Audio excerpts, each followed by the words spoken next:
প্রতি বছর 15ই জুন পালিত হয় বিশ্ব বায়ু দিবস।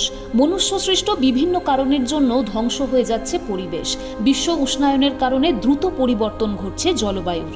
জীবাশ্ম জ্বালানির ব্যবহার, জলবায়ু পরিবর্তন, গ্রিনহাউস গ্যাস নির্গমন, অত্যাধিক পরিমাণে কার্বন ফুটপ্রিন্টযুক্ত নানা রকম কর্মকাণ্ড পরিবেশকে বিপদের সম্মুখীন করে তুলছে।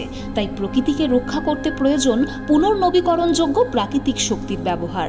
তাই পরিবেশের ক্ষতি না করে বায়ু শক্তির ব্যবহার যাতে বাড়ানো যায় সে বিষয়ে সকলকে উৎসাহিত করার উদ্দেশ্যেই পালিত হয় এই বিশ্ব বায়ু দিবস।